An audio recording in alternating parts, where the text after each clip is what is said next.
warahmatullahi wabarakatuh.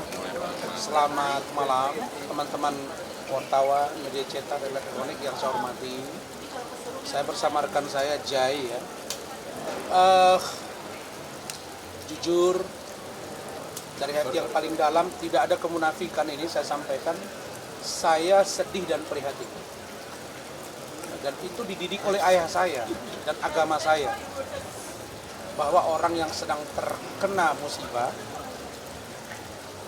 apakah musibah itu karena teguran Allah atau apapun namanya, kita tetap mengucapkan rasa prihatin. Jadi orang selalu berkata bahwa hanya kepada orang yang meninggal disampaikan innalillahi wa inna ilaihi rajiun. Padahal tidak. Jadi saya menyatakan sedih, saya prihatin terhadap terjadinya penahanan kepada adik saya Nikita Mirzani Mawardi alias NM alias Nikmir. Sebenarnya proses penahanan ini sudah saya prediksi dari awal dan saya sudah sampaikan ke media. Saya meyakini bahwa ketika Nikita Mirzani memenuhi panggilan sebagai tersangka dan kemudian ditunda ke tanggal 3, maksudnya itu kemarin 3 Maret, dan ditunda lagi dengan alasan kurang sehat, saya sudah sampaikan ke keluarga dan tim bahwa keyakinan saya NM ditahan dan ternyata prediksi saya benar. Kemudian saya informasikan juga kepada teman-teman media bahwa saya tadi sudah komunikasi dengan penyidik laporan saya di Polres Metro Jakarta Selatan dan kalau tidak besok paling lama Kamis, setelah NM Nikita Mirzani tidak menghadiri panggilan 2 kali guna dimintai keterangan dari laporan saya dugaan penganiayaan, maka selambat-lambatnya Kamis sesuai dengan janji penyidik kepada saya akan dilakukan gelar dan insya Allah tidak ada halangan akan naik sidik. Ya, saya memang slow, tapi saya meyakini bahwa penyidik profesional dan hal ini sudah diatensi langsung oleh Pak Kapolres.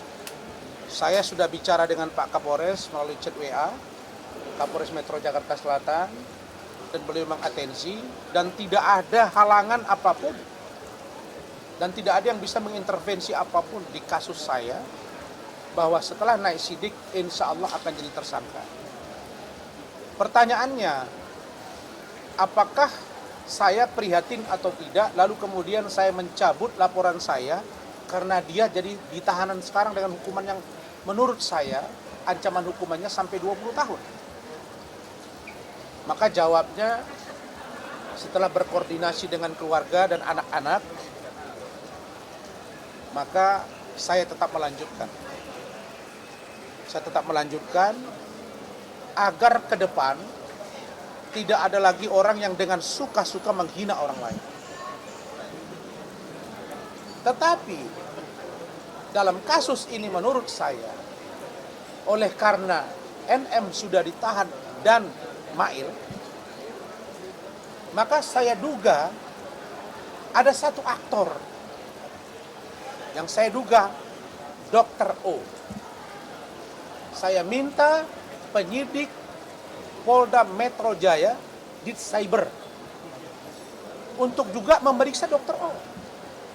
Kalau saya tidak salah dengar, ada statement dari Zanzabela. Ada juga postingan dari adik saya Fitri. Dan ada juga pembicaraan. antara dokter O dengan dokter GS, RG. Dan ini saya sudah bilang dari awal, mereka-mereka ini adalah klien-klien saya dulunya. Dan saya tahu perilaku mereka. Dan ternyata sekarang senjata makan tuan. Jadi tidak adil rasanya kalau dokter O tidak diperiksa. Kenapa?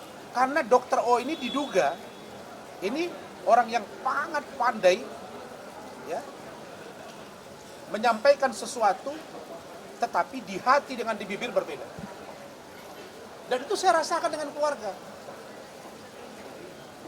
Nah, sekarang kita minta NM untuk jujur.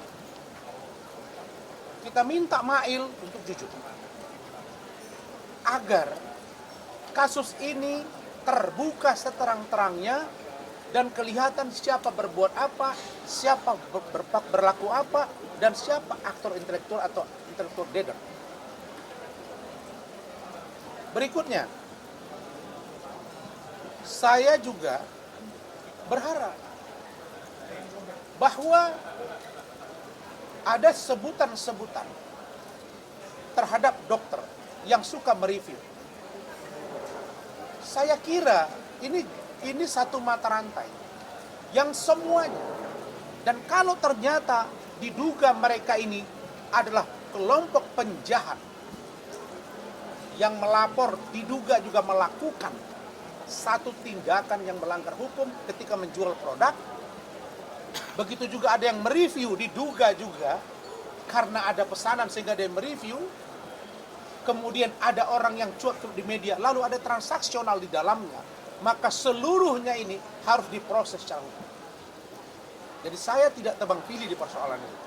Saya mau tidak satu pun produk kecantikan oleh klinik kecantikan manapun di Indonesia ini, kalau dia mengandung zat berbahaya, maka tidak ada ruang buat mereka untuk mencari kekayaan di persoalan ini. Perlu didalami juga, kenapa dokter RG mau melakukan transaksi sebanyak itu? Dia klien saya tahu dia. Ada apa dengan produk dia? Dan NM, kenapa seberani itu melakukannya? Siapa yang menyuruh? Begitu juga dengan dokter yang mereview. Nah, tetapi tentulah ini harus diurai. Diurai dari awal, dan sekarang kelihatan ada peran NM, ada peran Mail. Maka saya berharap ini gerak cepat dan cari siapa yang berperan terhadap ini. Sehingga masyarakat melihat bahwa pelaku kejahatan atas nama kecantikan, kalau itu memang benar ada pelanggaran, usut dan usut. Begitu.